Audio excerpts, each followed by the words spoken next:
따라합시다. 오직 예수님, 우리는 부르심을 받은 사명자입니다. 아멘. 오늘도 믿음으로 주님 앞에 나와 예배하시는 여러분 모두에게 우리 주님 주시는 은혜와 평강이 넘치시기를 주의 이름으로 축원합니다. 특별히 우리 교회학교 어린이들, 또 우리 중고등부 학생들, 주님께서 특별한 은혜를 주시기를 원합니다. 하나님은 저와 여러분을 이 세상에 보내셨습니다. 그래서 여러분과 저는 하나님의 보내심 받은 자들이에요. 여러분들은 오고 싶어서 이 세상에 오신 게 아니라 하나님이 보내서 오신 사람들입니다.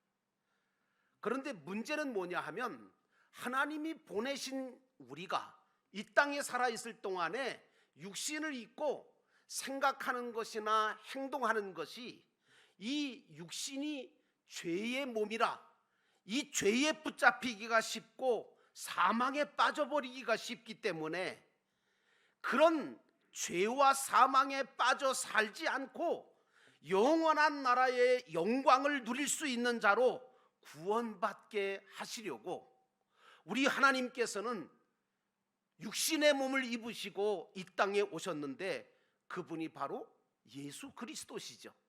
그래서 그 예수 그리스도를 통해서 하나님은 우리를 부르시고, 그리고 색다른 세상 사람이 받을 수 없는 사명을 우리에게 주셨습니다.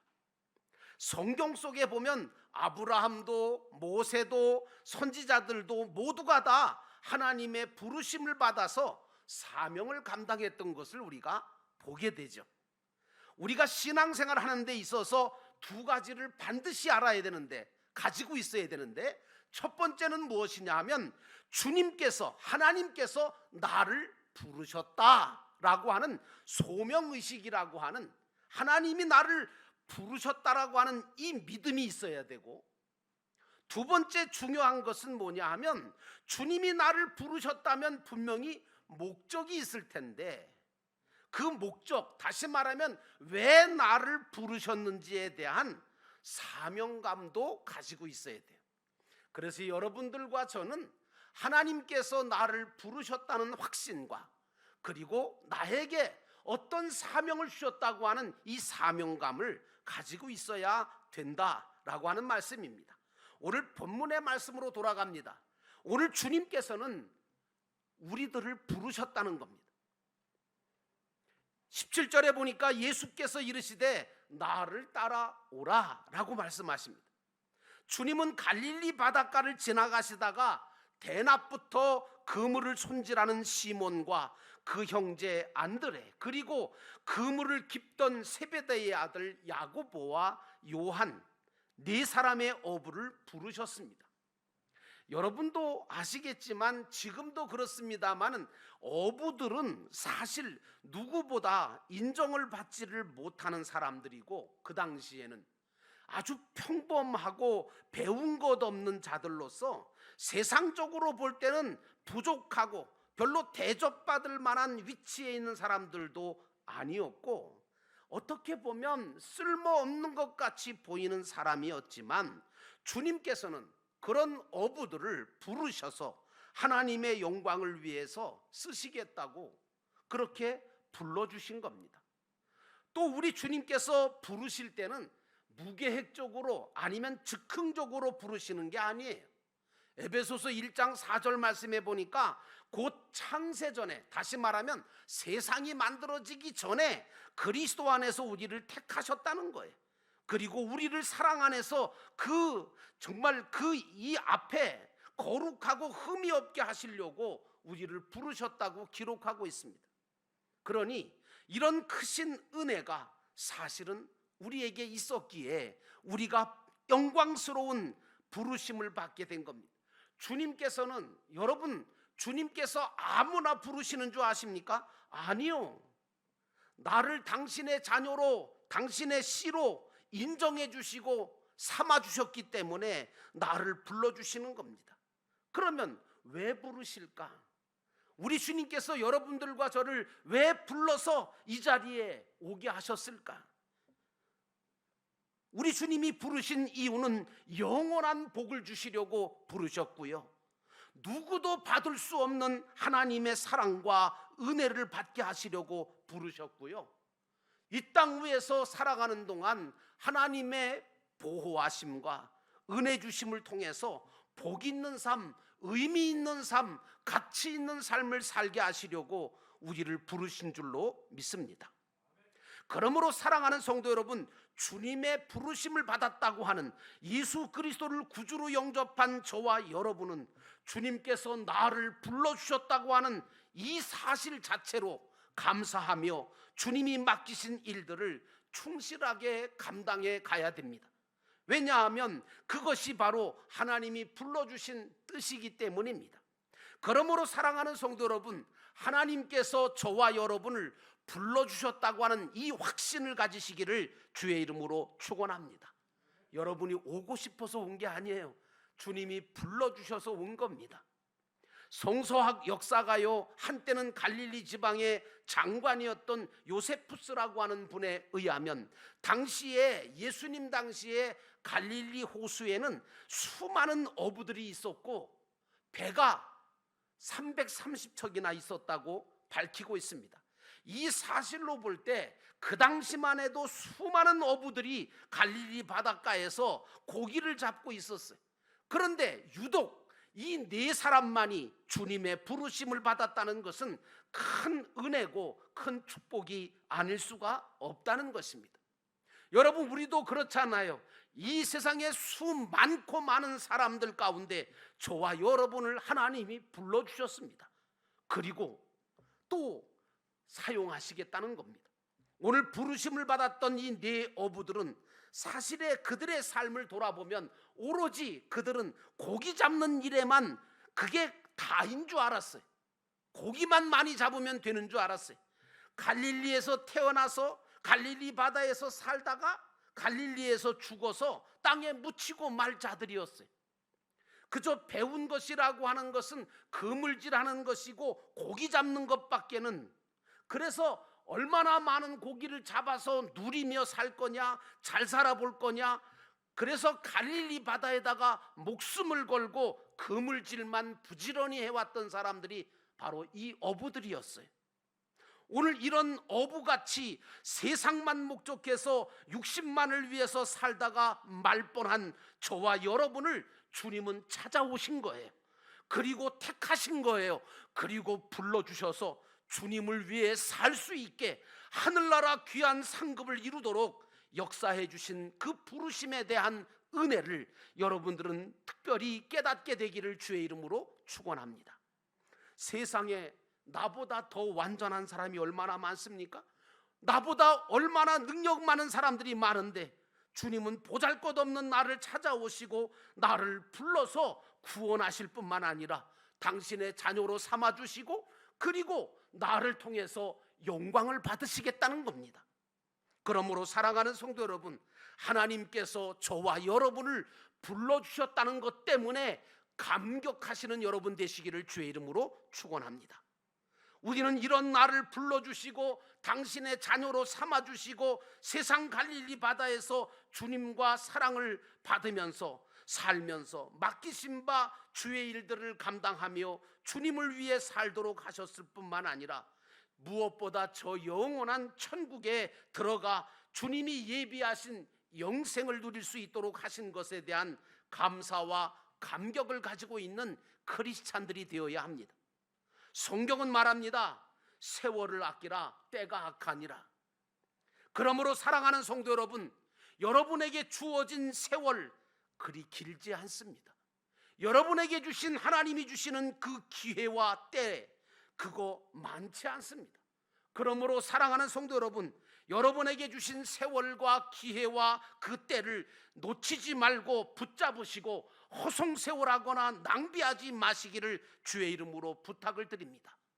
세상에 취하고 쾌락에 취하고 술에 취하고 언제 구원을 이루며 언제 주님을 위해서 일하려고 합니까?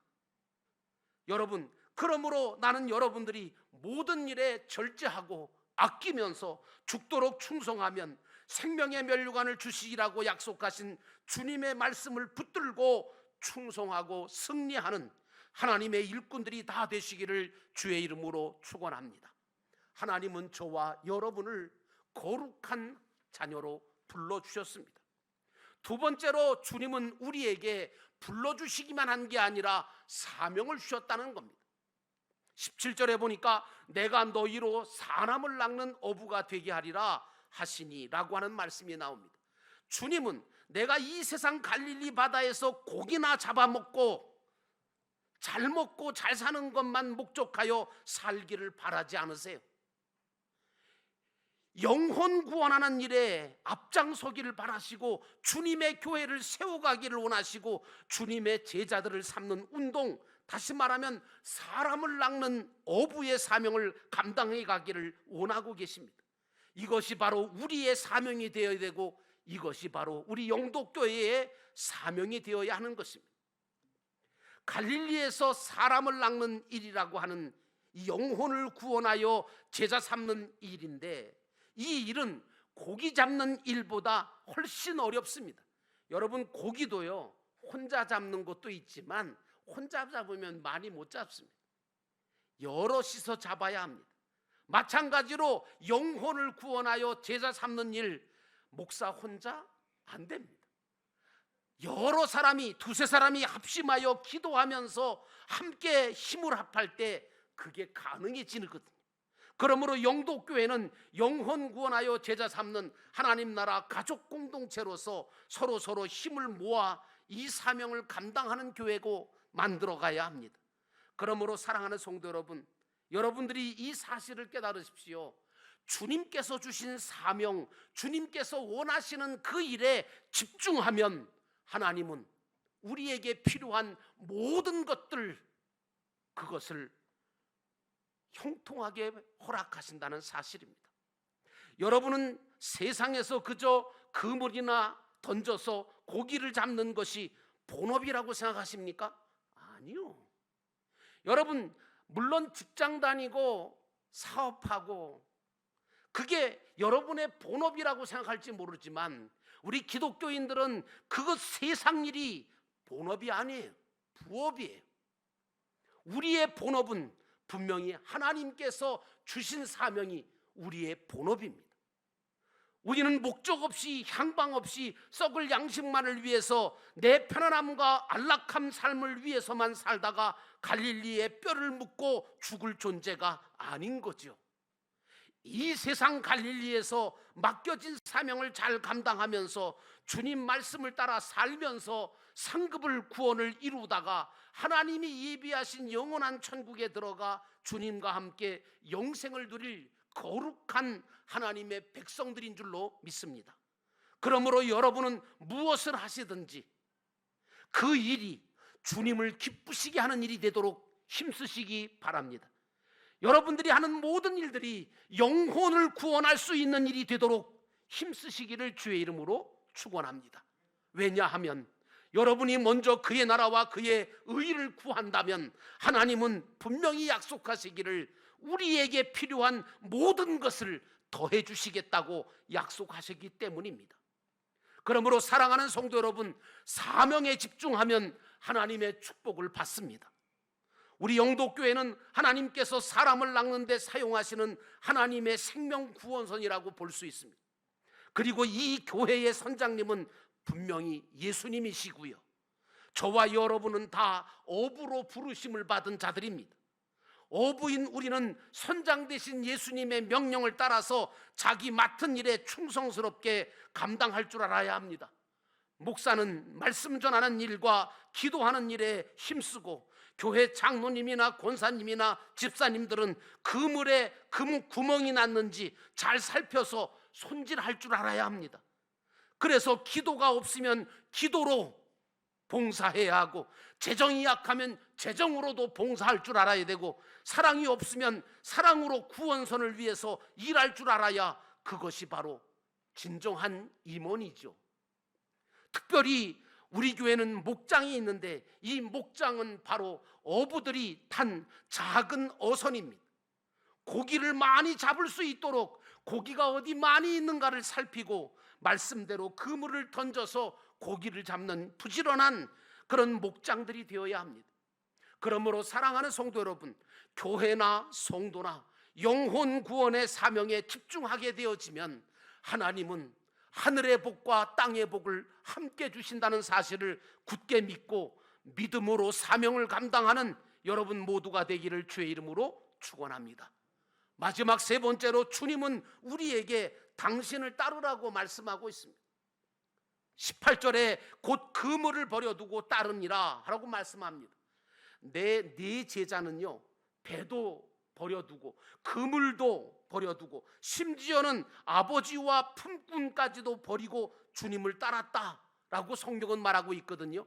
이 말 때문에 많은 사람들이 오해도 하고 이 말을 이단이나 잘못된 교리를 갖고 있는 잘못된 그런 지도자들이 잘못 사용해서 교인들의 삶을 파괴하는 말씀이 되고 말았어요. 이 말씀은 바로 모든 것을 버리고 주님을 떠나야 된다. 다시 말하면 일상생활에서 떠나고 뭐 직장이고 뭐고 다 버리고 주님을 따라야 된다든가, 아니면 가족들을 다 버리고 예수를 따랐다고 하는 그런 의미가 아니에요. 그럼 무슨 의미냐? 지금까지는 내가 걱정했어요. 지금까지는 내가 염려했어요. 지금까지는 내가 책임지려고 했대요. 그런데 그런 것에서 떠나는 거예요. 이제는 내가 하던 모든 사업, 직장, 가정, 가족에 대해서 그것을 근본적으로 주님 앞에 다 맡기고 주님께서 원하시는 그런 방향을 따라서 갔다고 하는 의미로 받아들여야 합니다. 또 주님은 주님을 따른다고 하는 것은 순종한다는 의미입니다. 자신의 생각이나 경험보다는 주님의 말씀에 순종하는 것이 중요합니다. 주님은 순종하는 자를 기뻐하시고 순종하는 믿음을 보시고 역사하시는 분이기 때문입니다.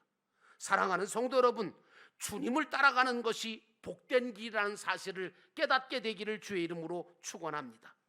순종은 기적과 변화를 일으킵니다. 예수님의 말씀에 순종했더니 물이 변하여 포도주가 되지 않습니까? 죽은 나사로가 살아났습니다. 베드로가 한 마리의 고기도 못 잡았던 베드로가 153마리나 되는 고기를 많이 잡게 되었습니다. 하나님은 순종하는 자를 통해서 이와 같이 역사하십니다. 우리 영도교회는 인간의 생각과 방법보다는 주님이 기뻐하실 것과 주님의 명령에 순종함으로 변화와 기적이 일어나며 부흥하는 교회가 되어야 합니다. 마가의 다락방에 모인 120문도처럼 성령을 기다리며 기도하고 믿음의 삶을 보여줌으로, 착한 행실을 보여줌으로 인하여 수많은 믿지 않는 영혼들이 죽게 돌아와 영혼이 구원의 역사가 일어나는 초대교회가 되어야 합니다. 그러므로 사랑하는 성도 여러분, 주님을 따라가는 것이 복된 길이라는 사실을 여러분 분명히 인식하시기를 주의 이름으로 축원합니다. 주님을 따른다고 하는 것은 주님께 모든 것을 맡기는 거죠. 그리고 주님처럼 행하는 것이고 주님을 닮아가는 것을 말하는 것입니다. 지금까지 염려하고 근심하던 모든 것을 주님 앞에 다 맡기고 지금까지의 편견이나 태만했던 생활, 그리고 완고했던 고집스러운 마음이나 혈기의 마음이나 직이나 질투, 자신만이 최고라고 생각하는 교만덩어리 같은 나, 그리고 남을 무시하며 살았던 행동들을 다 버리시고 주님을 따라 온유와 겸손으로 살아가시기를 주의 이름으로 축원합니다. 주님을 따르며 주님을 닮아 겸손하고 온유해지며 주님의 뜻을 따라 순종함으로 십자가를 지는 삶을 사는 자, 그 삶을 하나님은 기뻐하시고 그 삶을 인도하십니다. 이제는 세상의 모든 일보다 더 소중한 하나님이 주신 사명, 즉 주님이 기뻐하시는 영혼 구원하고 제자 삼는 운동에 집중하다가 보면 하나님은 여러분과 저에게, 또 이 교회 안에 여러분 모두에게 모든 하늘의 신령한 복과 땅의 기름진 복을 주시며 하늘의 상과 면류관을 이루어가게 하실 겁니다. 그러므로 사랑하는 성도 여러분, 주님을 닮아가며 주님을 따라가며 주님 앞에 순종함으로 여러분의 삶이 복된 삶, 가치 있는 삶, 의미 있는 삶 되시기를 주의 이름으로 축원합니다.